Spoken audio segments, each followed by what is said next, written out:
Bien, bonsoir, je m'appelle Jean-Jacques Rioux. Je vous souhaite la bienvenue ce soir pour ce temps d'enseignement, Exodus. Je remercie le Père Dominique Lubeau de m'avoir proposé d'animer cette soirée. Voilà. Je propose que pour commencer, nous faisions un temps de prière à l'Esprit Saint pour qu'il prenne en charge un petit peu cette soirée, pour la lui confier. Viens, Esprit de sainteté, viens, Esprit de lumière, viens, Esprit de feu, viens nous embraser. Voilà, alors le thème de cet enseignement, c'est « La patience de Dieu est-elle sans limite ?» par rapport au jugement dernier. Le jugement dernier, qui un jour n'y a pas pensé, en s'interrogeant « Quelle décision prendra Dieu à ce jour-là à mon sujet? De quoi sera fait ma vie éternelle? Pleurs et grincement de dents, joie éternelle aux côtés de Jésus, ou bien encore stage de purification plus ou moins long au purgatoire? À moins d'être complètement athée, la question ne devrait pas me laisser indifférent tant l'enjeu est important. Voici ce que me confie sainte Thérèse à propos du jugement dernier. Si le plus grand pécheur de la terre, se repentant de ses offenses au moment de la mort, expire dans un acte d'amour, aussitôt, sans calculer d'une part les nombreuses grâces dont ce malheureux a abusé, de l'autre tous ses crimes, Jésus ne voit plus, il ne compte plus que sa dernière prière, et le reçoit sans tarder dans les bras de sa miséricorde. Mais pour le rendre ainsi aveugle et l'empêcher de faire la plus petite addition, il faut savoir le prendre par le cœur. C'est là son côté faible. Faut-il croire sainte Thérèse, qui très probablement pensait au bon larron en écrivant ces lignes? Ce bandit qui gagna directement le paradis grâce à ces quelques mots « Jésus, souviens-toi de moi lorsque tu viendras avec ton royaume ». Tout cela n'est-il pas un peu trop facile? Et n'est-ce pas injuste vis-à-vis de ceux qui ont vécu un véritable combat spirituel toute leur vie, ont peiné à servir leurs frères et ont courageusement éloigné le mal de leur vie? Dois-je me réjouir de la patience de Dieu? Dois-je me réjouir de son côté faible qui est son cœur? Si je n'arrive pas à m'en réjouir, c'est peut-être que mon cœur est trop endurci, comme le fils fidèle qui se révolte de la fête organisée pour son frère ingrat, qui a dilapidé la fortune de son père. Mon cœur est peut-être endurci, comme les ouvriers de la première heure, qui se révoltent que les ouvriers de la dernière heure reçoivent le même salaire qu'eux qui ont peiné toute la journée. Ainsi, dès que je commence à évoquer le jugement dernier, les questions ne manquent pas de surgir. Je vais à présent essayer de répondre à ces questions. On a abondamment parlé du cœur dès le début de cet exposé, savoir prendre Jésus par le cœur. Par cette intuition, sainte Thérèse de l'Enfant Jésus m'ouvre d'immenses perspectives à propos du jugement dernier. Alors, la patience de Dieu serait-elle sans limite? Avant de répondre à cette question, je dois d'abord m'interroger. Qu'est-ce qui blesse le plus le cœur de Dieu et qui, de ce fait, pourrait éprouver sa patience? La trahison, la chute, le reniement, non. L'apôtre Pierre n'a-t-il pas conservé l'amitié de Jésus après son triple reniement? La réponse est ailleurs. Elle est donnée par Jésus lui-même à sainte Catherine de Sienne, sa méfiance à son égard. « Oh, combien douloureusement me blesse l'incrédulité en ma bonté. Ce sont les péchés de méfiance qui me blessent le plus douloureusement. Les pécheurs qui, pour l'énormité de leurs crimes, désespèrent de ma miséricorde, croyant que je n'ai pas assez de bonté pour leur pardonner, m'offensent plus grièvement par ce seul péché que par tous les autres qu'ils peuvent avoir commis, car ils méprisent ma miséricorde et ma bonté.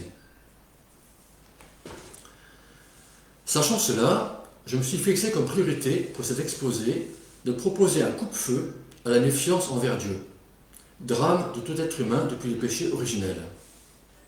Ainsi, dans le jardin d'Éden, quand Dieu appelle Adam, « Adam, où es-tu » Ce dernier lui répond, « J'ai entendu ton pas dans le jardin, j'ai eu peur, je suis nu, car je suis nu et je me suis caché. Genèse 3. Jésus confiera à sainte Faustine, avant de venir comme juge équitable, j'ouvre d'abord toutes grandes les portes de ma miséricorde. Qui ne veut pas passer par la porte de ma miséricorde, doit passer par la porte de ma justice. Voilà une bonne nouvelle. Je suis aujourd'hui dans le temps de la pitié de Dieu. Jusqu'à la dernière seconde de ma vie, je peux compter sur sa pitié. Jésus confiera à sainte Faustine, je ne peux punir même le plus grand pécheur s'il invoque ma pitié. Alors, l'accès au paradis, puisque c'est ce que m'offre le temps de la pitié de Dieu, est-il si facile? À mon grand soulagement, il n'est pas réservé à une élite, mais aux plus humbles, aux plus petits d'entre nous, à ceux qui, comme le bandit de la croix, ou la pécheresse parfumant les pieds de Jésus, savent prendre Jésus par le cœur. Voici ce que me dit Jésus. En vérité, je vous le dis, les publicains et les prostituées arrivent avant vous au royaume de Dieu. Matthieu 21. Humilité et confiance. Cela n'a pas échappé à sainte Thérèse de l'Enfant Jésus qui confiait « Ce qui plaît au bon Dieu dans ma petite âme, c'est de me voir aimer ma petitesse et ma pauvreté, c'est l'espérance aveugle que j'ai en sa miséricorde. » Pour évoquer l'accès au paradis, je vais employer un langage très imagé, en prenant la comparaison avec un voyage en avion, avec toutes les étapes nécessaires pour bien préparer ce voyage et arriver à bon port. Avant d'entamer les préparatifs de ce voyage, et ne pas le considérer comme hors de ma portée, je peux déjà me donner du courage grâce à sainte Thérèse de l'Enfant Jésus. Pour elle, accéder au paradis est une simplicité enfantine. Puisque gravir le rude escalier de la perfection lui semble impossible, elle trouve son refuge dans cette parole de Jésus. « Si vous ne redevenez pas comme des petits enfants, vous n'entrerez pas dans le royaume des cieux. » Matthieu 18. Et elle trouve dans les Écritures cette parole réconfortante. « Si quelqu'un est tout petit, qu'il vienne à moi. » Proverbe 9. Alors, confie-t-elle, je suis venue et j'ai compris. L'ascenseur qui doit m'élever jusqu'au ciel, ce sont vos bras, ô Jésus. Thérèse a compris qu'elle ne pouvait gagner son ciel à la force du poignet, par ses seuls mérites. Elle a compris que si la porte était étroite, Matthieu 7, rien n'était impossible à Dieu, Marc 10. Elle a imprimé dans son cœur ces paroles de Jésus. « Venez à moi, vous tous qui peinez, et ployez sous le poids du fardeau, et moi je vous soulagerai. Chargez-vous de mon joug et mettez-vous à mon école, car je suis doux et humble de cœur, et vous trouverez soulagement pour vos âmes. Oui, mon joug est aisé, et mon fardeau est léger. » Matthieu 11. Première étape du voyage. Mon billet est déjà payé par le sang de Jésus.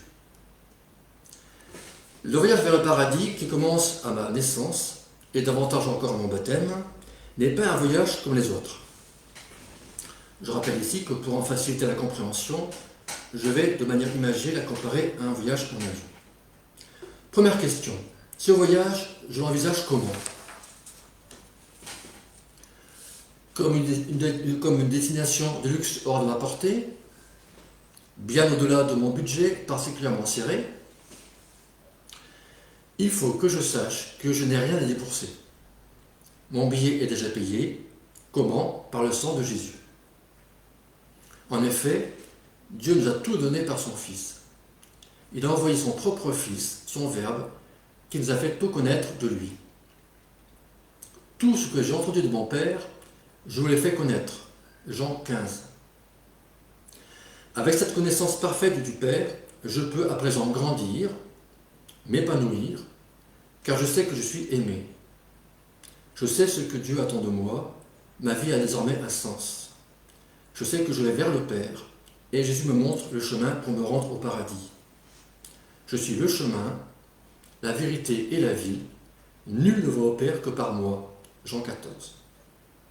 Me faire aller au Père, voilà donc l'émission de Jésus. Cette volonté de Dieu de m'avoir auprès de lui remplit Faustine d'une grande joie. Voici ce qu'elle dit.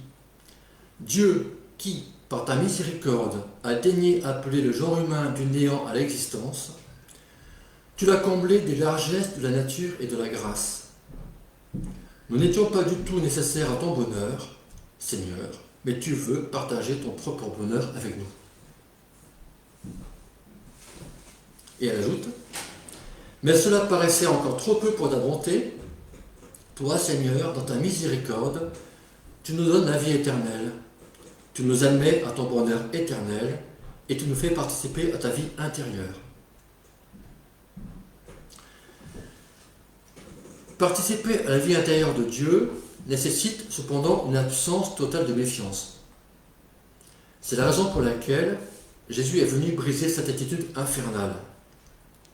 Ainsi, à Gethsémani, au début de sa douloureuse passion, dans une confiance totale et dans une parfaite obéissance, il a donné à son Père une réponse claire et définitive. « Abba, Père, tout est possible, éloigne de moi cette coupe, pourtant, pas ce que je veux, mais ce que tu veux. » Marc 14. C'est à cet instant précis que nous avons été réconciliés avec Dieu, que l'alliance entre Dieu et les hommes s'est reformée. Voilà la bonne nouvelle du salut, qui doit ôter de mon âme toute méfiance et toute crainte. Que votre cœur cesse de se troubler. Vous croyez en Dieu, croyez aussi en moi. Dans les maisons de mon Père, il y a de nombreuses demeures. Sinon, je vous l'aurais dit. Je vais vous préparer une place. Et quand je serai allé et que je vous aurai préparé une place, à nouveau je viendrai et je vous prendrai près de moi, afin que là où je suis, vous aussi vous y soyez. Jean 14. Oui, ma place est déjà numérotée dans l'avion. À moi de faire en sorte que le siège ne demeure pas vide. En effet, si Dieu fait preuve envers moi d'une bienveillance et d'une patience infinie, il attend de moi une réponse personnelle, un engagement clair. Ce sera tout l'objet de cet exposé. Alors, venir à Dieu n'est-il pas la meilleure manière de manifester mon engagement? Voici ce que me dit Jésus. Moi, je suis le pain de vie. Qui vient à moi n'aura jamais faim. Tout ce que me donne le Père viendra à moi, et celui qui vient à moi, je ne le jetterai pas dehors. J'ai déjà une partie de la réponse à ma question. Comment faire pour avoir la vie éternelle, pour accéder au paradis? Faire un acte héroïque? Non. Comme tout ce qui vient de Dieu, c'est beaucoup plus simple. Celui qui vient à moi, je ne vais pas le jeter dehors. Dieu a déjà payé mon billet d'avion par le sang de son Fils. Mais il a également accepté de dépendre de mon bon vouloir, de s'exposer à un oubli ou à un refus de ma part, et ainsi d'avoir dépensé de l'argent pour rien, le sang de son Fils. Je dois penser à réserver mon billet. Dieu nous a créés sans nous, mais n'a pas voulu nous sauver sans nous. Saint Augustin. Sermon 169. Étape suivante. Je ne dois pas oublier de réserver mon billet. Dieu vient de m'adresser un carton d'invitation pour son repas de fête. Un banquet somptueux. Comme il tient absolument à ma présence, il a pris l'initiative de payer à l'avance et à ma place mon billet d'avion. Il sait en effet que je n'ai pas les moyens de le payer moi-même, c'est-à-dire par mes propres mérites. Maintenant, il attend que je réponde à son invitation. C'est donc à moi de réserver mon billet. Dieu ne le fera pas à ma place. De mon empressement dépendra en effet ma présence au banquet. Dans cette parabole, Luc 14, peu d'invités ont vraiment le désir de se rendre à ce dîner. Ils ont mieux à faire. En effet, il est nécessaire d'éprouver le désir de s'y rendre et de ne pas être distrait par d'autres centres d'intérêt. En effet, bien que je sache intellectuellement que c'est là au paradis que je serai le mieux, je suis tout à fait capable d'oublier et même de repousser l'invitation de Dieu. Quelle place tient Dieu dans ma vie? Chaque dimanche et même chaque jour, Dieu m'invite à sa table lors de l'Eucharistie. Il s'agit, dès ici-bas, d'un avant-goût du repas de fête que Dieu me prépare dans le ciel.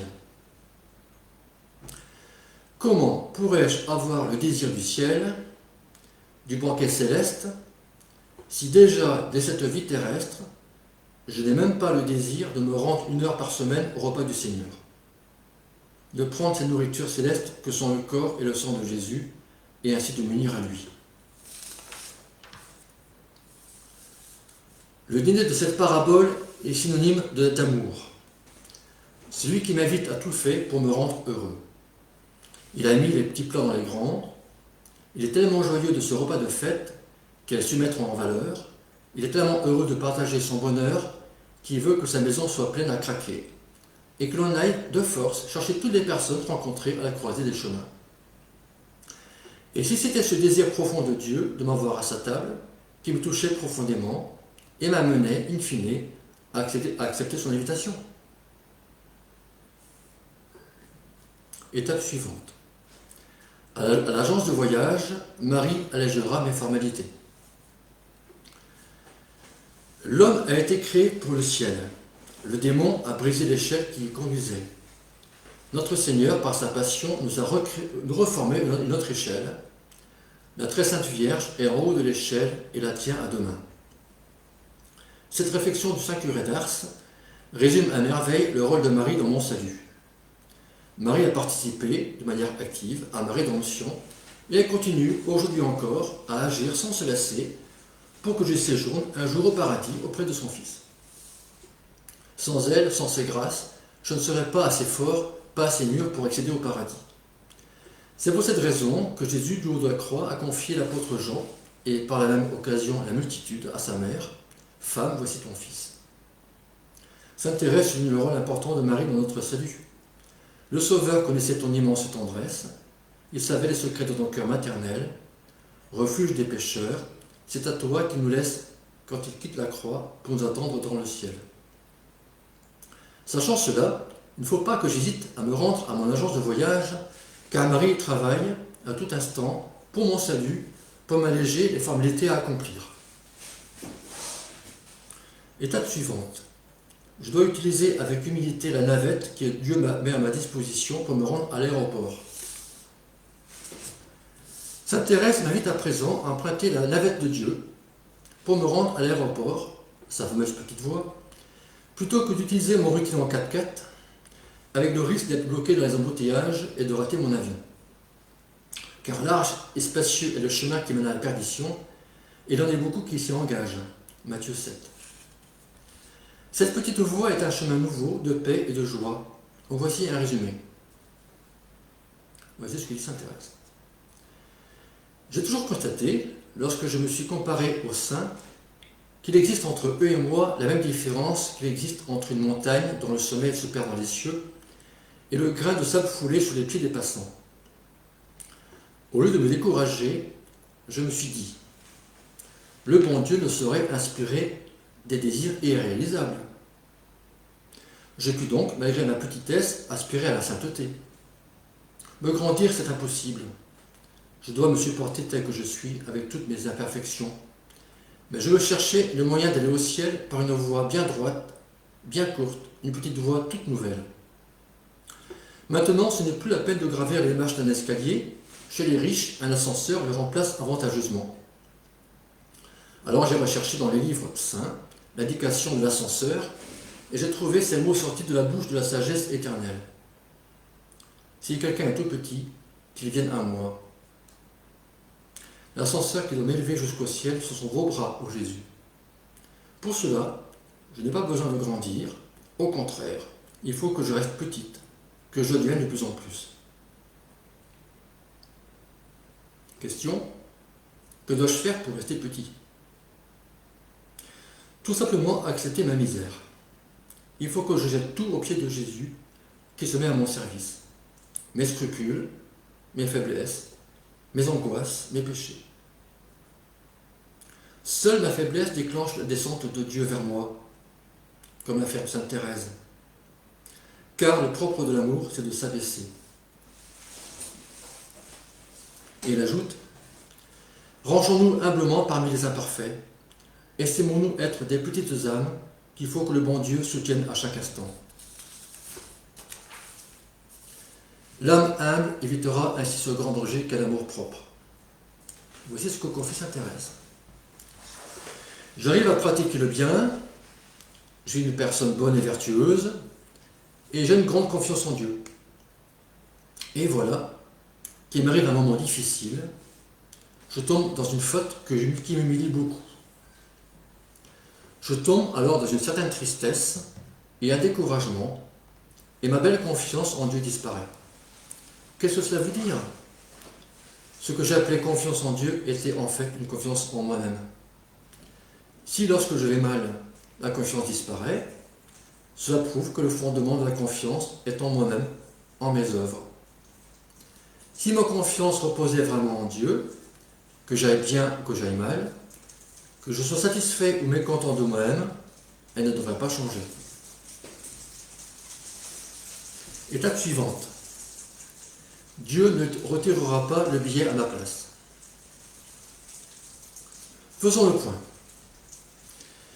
J'ai accepté joyeusement l'invitation et j'ai réservé mon billet. Je suis même arrivé en avance à l'aéroport. Cependant, le plus difficile reste à venir. L'aéroport est noir de monde et il y règne une chaleur suffocante. Je vais découvrir maintenant qu'il faut que j'accepte la souffrance, chemin le plus court pour me rendre au paradis. Qui ne prend pas sa croix et ne suit pas derrière moi n'est pas digne de moi, dit Jésus. Matthieu 10. Il confiera à sainte Faustine, il n'y a pas d'autre chemin pour aller au ciel que le chemin de la croix. Je l'ai emprunté moi-même, le premier, sache que c'est là le chemin le plus court et le plus sûr. Saint Padre Pio avait l'habitude de répéter, nous avons du mal à comprendre que Dieu ne peut pas nous sauver sans la croix. Et plus il attire une âme à lui, plus il la purifie par la croix. Il faut que j'accepte de me soumettre à Dieu dans tous les événements heureux ou malheureux de ma vie, car Dieu veut qu'il serve à mon salut. À sainte Faustine qui l'interrogeait sur les contrariétés rencontrées par son confesseur, voici ce que Jésus lui répondit. Si je permets ces contrariétés, c'est pour augmenter ses mérites. Ce n'est pas la réussite que je récompense, mais la patience et la peine prises pour moi. Étape suivante. Dans le hall de l'aéroport, attention à ne pas me laisser distraire. Sur le panneau d'affichage, le vol est déjà annoncé. Après avoir péniblement supporté la longue file d'attente au guichet, j'ai à présent un billet en poche et j'ai maintenant dans le hall de l'aéroport rempli de boutiques où tant de sollicitations m'attendent. Je dois prêter l'oreille et ne pas m'endormir ou me laisser distraire. Ne pas me laisser distraire pendant ce long temps d'attente, c'est garder à l'esprit que je suis dans le temps de la pitié et que je dois utiliser ce temps pour mon salut. Tant qu'il y a encore temps, que les hommes aient recours à la source de ma miséricorde, confiera Jésus à sainte Faustine, qui profite du sang et de l'eau qui ont jailli pour eux. Profiter de ce temps, c'est accepter de me laisser sauver en participant régulièrement au sacrement de la réconciliation et de l'Eucharistie. Je suis dans le temps de la pitié et Dieu m'accorde ce temps pour que je me convertisse. Jésus confiera à sainte Faustine, les plus grands pécheurs arriveraient à une haute sainteté si seulement ils avaient confiance en ma miséricorde. C'est mon délice d'agir dans l'âme humaine, de la combler de ma miséricorde et de la justifier. Il ajoutera que l'âme faible et pécheresse ne craigne pas de s'approcher de moi, car même si elle compte plus de péchés qu'il y a de grains de sable sur la terre, tout sombrera dans l'abîme de ma miséricorde. Alors, ainsi, je ne dois pas gaspiller ce temps que Dieu m'offre. J'ai été égoïste hier, que je sois charitable aujourd'hui.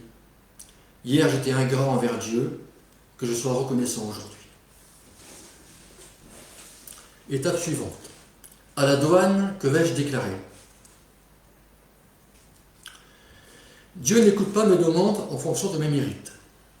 Je dois prendre l'exemple sur le centurion romain, qui disait « Je ne mérite pas que tu entres sous mon toit, mais dis seulement un mot et mon enfant sera guéri. » Matthieu 8.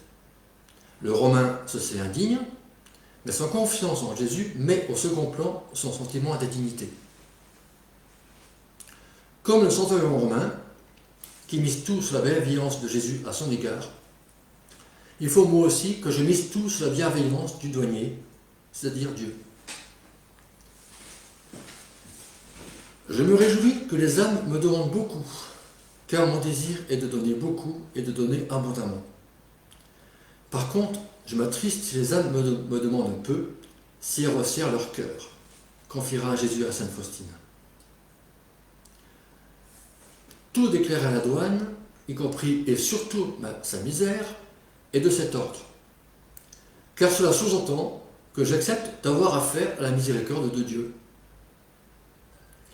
J'éviterai ainsi le piège du désespoir dans lequel est tombé Judas, qui estimait que sa faute était trop grave pour pouvoir être pardonné. Séraphin de Sarov m'offre cette belle image. Un jeune moine qui, étant allé puiser de l'eau à la fontaine, y rencontre une femme avec laquelle il tombe dans le péché. Il rentre chez lui, et tout en se rendant compte de la faute commise, il continue néanmoins à vivre en ascète. Malgré les conseils du malin, qui essaie de le détourner de sa voie sous prétexte qu'il a péché. Dieu fait connaître ce cas à un ancien, le chargeant d'aller féliciter le jeune moine pour sa victoire sur le démon.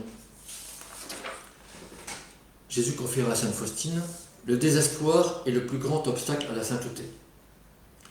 Sache que les plus grands obstacles à la sainteté sont le découragement et l'inquiétude dénués de fondement. Le manque de foi en ma bonté me blesse le plus. Si ma mort ne vous a pas convaincu de mon amour, qu'est-ce qui vous en convaincra? Pour m'aider à franchir sans inquiétude la douane, je peux m'appuyer sur cette image du saint curé d'Ars. Voici qu'un grand prince, dans sa dernière maladie, fut attaqué d'une tentation terrible de méfiance en la bonté et la miséricorde de Dieu. Le prêtre qui l'assistait dans ce moment, voyant qu'il perdait confiance, faisait tout ce qu'il pouvait pour lui en inspirer, en disant que jamais le bon Dieu n'a refusé le pardon à celui qui le lui demande. « Non, non, dit le malade, il n'y a plus de pardon pour moi, j'ai fait trop de mal. » Le prêtre, voyant qu'il n'y avait plus de ressources, se mit en prière. Dans ce moment, le bon Dieu lui mit à la bouche ces paroles. « Seigneur, vous aurez pitié de moi, parce que mes péchés sont bien grands. Et c'est précisément la grandeur de mes péchés qui sera le motif qui vous engagera à me pardonner. »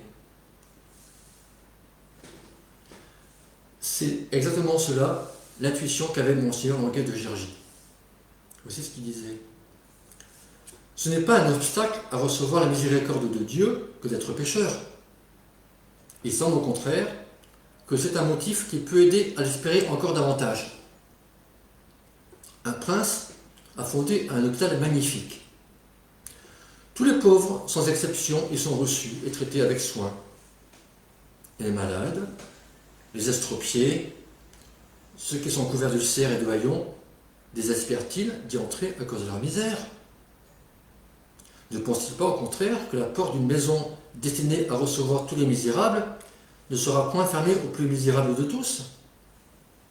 C'est ainsi que le nombre et l'énormité de mes péchés ne me découragent point, de même que ce pauvre ne serait pas découragé par sa misère. Je dois franchir la douane sans tricher, en misant tout sur la bienveillance du douanier. La seule chose que je dois lui déclarer, c'est ma misère.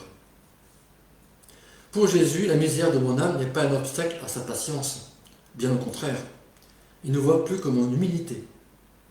Voici ce que Jésus confia à sainte Faustine. Je suis la miséricorde même pour l'âme contrite. La plus grande misère de l'âme n'allume pas ma colère, mais mon cœur frémit d'une grande miséricorde pour elle. À une novice qui lui demandait si notre Seigneur n'était pas mécontent d'elle, en voyant tous ses péchés, Sainte Thérèse lui répondit: « Rassurez-vous, Jésus a certainement toutes les perfections désirables, mais il a en même temps une grande infirmité, c'est d'être aveugle. Il est une science qu'il ne connaît pas, c'est le calcul. S'il fallait qu'il vît clair et qu'il sût calculer, croyez-vous qu'en présence de tous nos péchés, il ne nous ferait pas entrer dans le néant? Mais non, Son amour nous le rend positivement aveugle. Donc, je ne dois surtout pas me présenter devant le douanier avec arrogance et plein d'orgueil. Car comme le confie sainte Thérèse, l'orgueilleux se présente au tribunal divin comme un criminel qui attend sa condamnation, tandis que l'humble se jette dans les bras du Père, comme l'enfant qui sait qu'il a commis des bêtises, mais qui sait également que Dieu l'aime toujours, bien au-delà de ce qu'il a fait. Passer la douane a quelque chose toujours d'un peu angoissant. Alors pour ne pas effrayer le pécheur, Dieu n'est que clémence et douceur. C'est ce que dit sainte Faustine. Tandis que Dieu se montre exigeant pour les justes, il n'a pour les pécheurs que clémence et douceur. Quelle rigueur envers le juste, quelle indulgence envers les pécheurs. Et voici pourquoi. Effrayer le pécheur, et surtout le pécheur obstiné, ce serait le priver de toute confiance, le plonger dans le désespoir. Flatter le juste, ce serait émousser la rigueur de sa vertu, le faire se relâcher dans son zèle. Étape suivante. Si mon billet n'est pas poinçonné, je n'embarquerai pas. Le billet poinçonné est ici représenté par l'habit de noces. Lors du jugement, Dieu va vérifier l'habit que je porte. Porterai-je l'habit de noces ? Matthieu 22. Habit de fidélité, mais également habit de fête. Celui de la reconnaissance et de l'action de grâce que j'aurais manifestée à l'égard de Dieu. Serais-je véritablement revêtu de l'amour de Dieu ? Ou suis-je de l'amour de Dieu ? Nous ressemblons trop souvent à ces personnes qui se jugent très agréables à Dieu, mais qui en réalité portent l'habit de noces de leur propre justice, pas celle de la justice de Dieu. Ainsi, elles ne cherchent pas en premier à faire la volonté de Dieu, mais la leur. Elles ne travaillent pas à la venue du royaume de Dieu, du règne de Dieu, elles travaillent à leur propre gloire. Elles refusent de laisser le champ libre à Dieu, ne laissant qu'entrouverte la porte de leur âme et empêchant ainsi à Dieu d'y demeurer. Ainsi, comme annoncé dans le sermon de la montagne, beaucoup diront « Seigneur, Seigneur, n'est-ce pas en ton nom que nous avons prophétisé ? N'est-ce pas en ton nom que nous avons chassé les démons ? En ton nom que nous avons fait des miracles ?» Mais Jésus leur répondra « Jamais je ne vous ai connu. » Matthieu 7. Aveuglées par l'amour d'elles-mêmes, ces personnes n'ont pas fait l'expérience de l'amour de Dieu, de sa miséricorde. L'apôtre Pierre, lui-même, a failli passer à côté de l'expérience de la miséricorde de Dieu. Mais Jésus l'a interpellé à temps lors de la scène du lavement des pieds. « Si je ne te lave pas, tu n'as pas de part avec moi. » Jean 13. Parce que ce sont eux qui ont le plus besoin de faire l'expérience de l'amour de Dieu, le pape François a commenté ce passage évangile en 2015 aux détenus de la prison de Philadelphie. Voici ce qu'il disait. Nous savons par la foi que Jésus va à notre recherche. Il vient guérir nos blessures, guérir nos pieds des plaies d'une marche alourdie par la solitude, nous nettoyer de la poussière ramassée au long des chemins. Jésus ne nous demande pas où nous avons été, il ne pose pas de questions sur ce que nous avons fait, il nous dit plutôt « Si je ne te lave pas, tu n'auras pas de part avec moi. Si je ne lave pas tes pieds, je ne serai pas en mesure de te donner la vie dont le Père a toujours rêvé, la vie pour laquelle il t'a créé. » Jésus vient nous rencontrer pour nous mettre à nouveau les sandales, restaurer notre dignité d'enfant de Dieu, et veut nous aider à rétablir notre démarche, à reprendre notre route, à retrouver l'espérance, à restaurer notre foi et notre confiance. Me mettre à nouveau les sandales, c'est cela, accepter de me revêtir de l'habit de noces. Chaussures de marche, certes, mais avant tout habit de fête, habit de lumière, joie de Dieu qui éclaire nos visages. Ainsi, lorsque j'arriverai au festin de noces, Dieu retrouvera mon âme façonnée par son Fils, et mon billet sera immédiatement poinçonné, Jésus y ayant imprimé son empreinte, son sceau, et il me dira Venez, les bénis de mon Père, recevez en héritage le royaume qui vous a été préparé depuis la fondation du monde. Matthieu 25. Étape suivante. Un vol avec ou sans escale. Faisons le point une dernière fois. Je n'ai pas laissé de côté mon invitation. Et par la même occasion, Dieu qui m'a invité. Je me suis même empressé de réserver mon billet. Je ne me suis pas égaré sur le chemin de l'aéroport, car j'ai accepté avec humilité de me laisser conduire par Dieu en empruntant sa navette, qu'il a mise à ma disposition plutôt que d'utiliser mon propre véhicule et mes connaissances routières. Puis avec patience et persévérance, sous la chaleur, j'ai fait la queue au guichet et j'ai pu récupérer mon billet, acceptant ainsi le salut offert par Dieu. J'ai ensuite accepté de laisser Jésus poser dans mon âme son empreinte, y agissant avec délice, me revêtant ainsi de l'habit de noces que Dieu me tendait. Mon billet pour le paradis a alors été poinçonné et validé. J'ai également franchi la douane avec succès, sans tricher, en déclarant la seule chose qui m'appartenait vraiment, la misère. J'ai ainsi tout misé sur la bienveillance du douanier, c'est-à-dire sur la miséricorde de Dieu. Je suis à présent dans l'avion, attaché à mon siège, numéroté à mon nom. L'avion est déjà en bout de piste. La tour de contrôle, Dieu, vient de donner au pilote, mon ange gardien, l'autorisation de décoller. Je viens juste de décoller, je suis sauvé. Une bonne nouvelle. Ouf. Je vais voir un petit peu.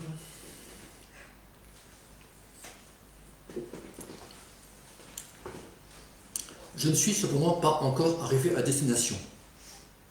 Le vol pour le paradis peut être plus ou moins long. La distance terre-paradis est la même pour tous, car nous bénéficions tous du même salut qui nous a offert gratuitement.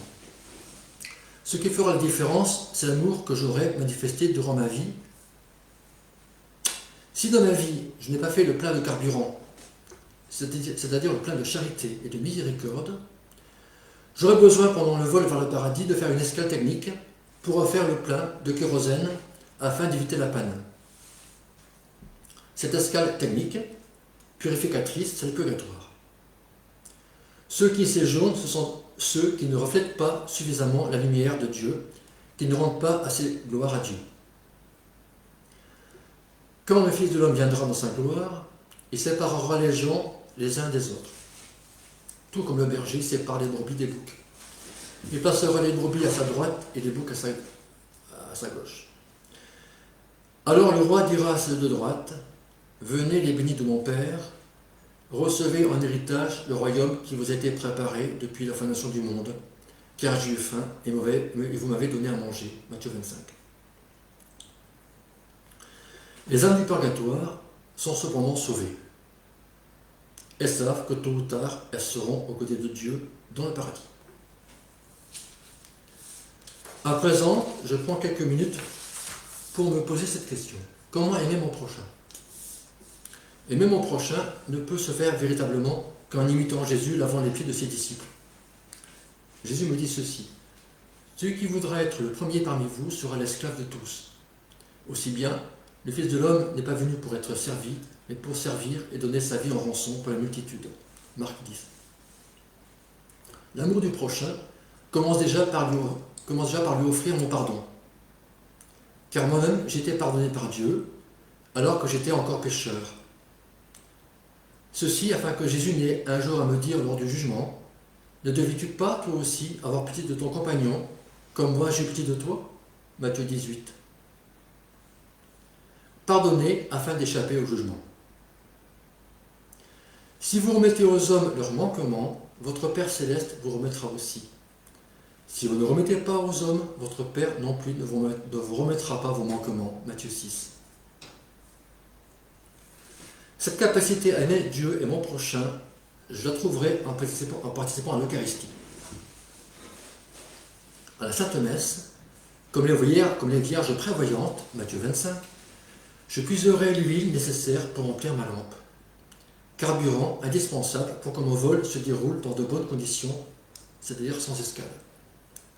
Ce carburant, c'est le précieux corps et sang de Jésus. Qui mange ma chair et boit mon sang demeure en moi et moi en lui. Jean 6.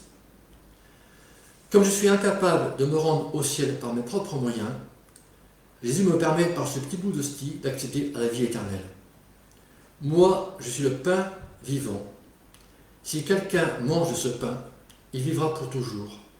Et le pain que je donnerai, c'est ma chair pour la vie du monde. Jean 6.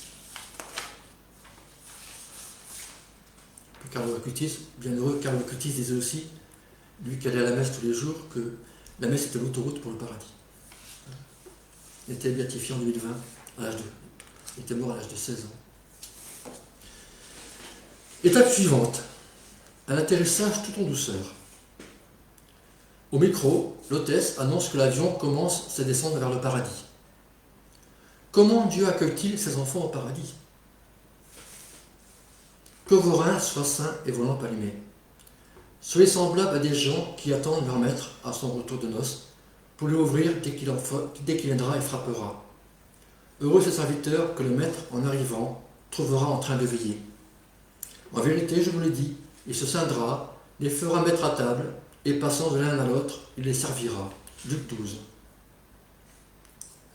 Ainsi Jésus, même assis dans sa gloire, à la droite du Père, continue à endosser pour moi cette tenue de service. Conclusion. Je terminerai cet exposé par cette parole forte du pape François. Combien de tort est fait à Dieu et à sa grâce quand on affirme avant tout que les péchés sont punis par sa justice sans mettre en avant qu'ils sont pardonnés par sa miséricorde. Nous devons faire passer la miséricorde avant le jugement. Et dans tous les cas, le jugement de Dieu sera toujours à la lumière de sa miséricorde. Et cela grâce au Christ. Cette justice de Dieu est la miséricorde accordée à tous comme une grâce venant de la mort et de la résurrection de Jésus-Christ. Le jugement de Dieu à la lumière de sa miséricorde est particulièrement présent dans la rétribution des ouvriers de la 11e heure qui reçoivent le même salaire que les ouvriers qui ont subi le poids de toute une journée de travail. Voici ce qui est répondu aux ouvriers de la première heure. N'ai-je pas le droit de disposer de mes biens comme il me plaît? Ou faut-il que tu sois jaloux parce que je suis bon? Mais la patience de Dieu n'a jamais été aussi clairement exposée que dans la parabole du figuier stérile. Dans cette parabole, nous voyons que Dieu est dans le même temps juste et miséricordieux. Avec une patience infinie, il retourne jusqu'à la dernière seconde mon âme en y mettant l'engrais de sa grâce, espérant de ma part un peu d'amour, de confiance et de reconnaissance. Mais, dans le même temps, il me laisse la liberté de faire échouer son plan d'amour. Jésus confiera ainsi à sainte Faustine: il y a des âmes qui méprisent ma grâce, ainsi que toutes les preuves de mon amour. Elles ne veulent pas entendre mon appel, mais vont dans le gouffre infernal. Cette perte d'âme me plonge dans une tristesse mortelle. Ici, je ne puis porter aucun secours à l'âme, quoique je sois Dieu, car elle me méprise. Ayant le libre arbitre, elle peut me mépriser ou m'aimer. Et si finalement, c'était moi seul qui pouvais mettre une limite à la patience de Dieu et lui faire échec, en oubliant ou en refusant de réserver le billet qu'il a payé pour moi à l'avance, au prix pourtant des terribles souffrances de son Fils. Ainsi, Dieu est dans le même temps juste et miséricordieux. Il me facilite l'accès au paradis, mais, dans le même temps, il me demande de participer à l'œuvre de salut par ma persévérance. Jésus confiera ainsi à sainte Faustine: mon enfant, la vie sur terre est une lutte, une bien grande lutte pour mon royaume, mais n'aie pas peur, car tu n'es pas toute seule. Je te soutiens toujours. Appuie-toi donc sur mon épaule et lutte sans aucune crainte. Pour ne pas éprouver la patience de Dieu et accéder au paradis, il y a un piège que je dois éviter absolument. C'est renoncer à lutter. C'est dans ce piège qu'est tombé l'homme qui a enterré son talent. J'ai pris peur et je suis allé enfuir ton talent dans la terre. Matthieu 25. Toujours cette fameuse peur. Comme pour Adam, l'homme croit toujours que quand Dieu part à sa recherche, il l'appelle, c'est pour le punir, pour ôter sa liberté. Autre piège que je dois éviter, lutter seul, sans l'aide de Dieu, à l'écart de Dieu, de sa présence, de son amitié. C'est ce piège qu'ont évité les deux compagnons d'Emmaüs, en proie aux ténèbres, en lutte contre le désespoir, 3 jours après la mort de Jésus. Ils ont su dire à Jésus, reste avec nous. Jésus ne s'était pas imposé à eux. Il a même fait semblant d'aller plus loin. Dieu ne s'imposera jamais à moi. Il me laissera libre de le retenir ou de le laisser poursuivre seul son chemin. Alors, il faut que j'ose dire à Jésus, reste avec moi, lutte avec moi. Enfin, je ne dois jamais oublier que Dieu est un Dieu qui sauve. Lequel d'entre vous, si la cent brebis et vient en perdre une, n'abandonne les 99 autres dans le désert pour s'en aller après celle qui est perdue, jusqu'à ce qu'il l'ait retrouvée. Luc 15. Brebis égarée, Jacques Fesch, condamné à mort, dans le silence de sa cellule, a sans doute compris mieux que quiconque le mystère de la présence de Dieu. Il ne faut pas oublier que le premier élu a été un bandit, exécuté comme tel, et que les bien portants, ou ceux qui se jugent comme tels, se sont vus traités de sépulcres blanchis. Qu'est-ce à dire? Qu'il faut être un criminel pour être élu? Nullement. Seulement, ce même paria qui a péché, bien souvent sans avoir toute sa responsabilité de ses actes, trouvera dans le repentir et la souffrance, et surtout la connaissance de sa misère, un chemin plus direct pour aller au cœur de Jésus. Le sacrifice qui plaît à Dieu, c'est un esprit brisé. D'un cœur brisé, broyé, Dieu qui n'a point de mépris. Psaume 31. Sachant cela, comme le bon larron, je peux moi aussi m'adresser à Jésus en toute confiance en lui disant « Jésus, souviens-toi de moi quand tu viendras avec ton royaume. » Et si ce « souviens-toi de moi » était le sésame qui m'ouvre les portes du ciel? Je n'ai qu'aujourd'hui pour croire, je n'ai qu'aujourd'hui pour aimer, comme le bon larron, je n'ai qu'aujourd'hui pour prendre Jésus par le cœur. Car, ne l'oublions pas, pour Jésus, seuls ont compté les dispositions du cœur du bon larron ce jour-là. Alors, le temps de la pitié et le temps de la justice sont-ils deux temps distincts en Dieu? Pour Jésus, seul compte le temps présent. Temps de la pitié, temps de la justice, en Dieu, il n'y a qu'un seul mouvement, celui de l'amour. Le pape François dit ceci: la miséricorde n'est pas contraire à la justice, mais illustre le comportement de Dieu envers le pécheur, lui offrant une nouvelle possibilité de se repentir, de se convertir et de croire. Sainte Thérèse, elle aussi, se refuse de séparer justice et miséricorde. Voici ce qu'il dit. C'est cette justice qui effraie tant d'âmes qui fait le sujet de ma joie et de ma confiance. J'espère autant de la justice de Dieu que de sa miséricorde. C'est parce qu'il est juste, qu'il est compétissant et rempli de douceur, lent à punir et abondant en miséricorde. Car il connaît nos fragilités, il se souvient que nous ne sommes que poussière. Pour achever cet exposé, un témoignage très explicite, celui de sœur Fréboni, qui, semble-t-il, n'a pas su concilier le temps de la pitié et le temps de la justice de Dieu. Voici le témoignage de sainte Thérèse. Avant de mourir en 1896, dans l'infirmerie du Carmel de Lisieux, sœur Fréboni partage avec sœur Thérèse sa crainte du purgatoire, à cause de ses péchés. Thérèse lui répond ceci: ma sœur, vous voulez de la justice de Dieu? Ah, vous aurez de la justice de Dieu. L'âme reçoit exactement ce qu'elle attend de Dieu. Les faits semblent donner raison à sainte Thérèse si l'on tient compte du rêve qu'elle a fait. Sœur Fréboni est venue cette nuit demander que l'on prie pour elle. Elle est en purgatoire. Sans doute pour ne pas avoir assez compté sur la miséricorde du bon Dieu. Par son air suppliant et son regard profond, elle semblait dire « Vous aviez raison. Toute justice s'accomplit en moi, mais c'est ma faute. Si je vous avais cru, j'aurais été tout droit au ciel. » Alors voici une question que je vous soumets avant de vous quitter. Comme sœur Fréboni, qu'est-ce que j'attends aujourd'hui de Dieu? Voilà, je vous remercie pour votre attention, votre patience.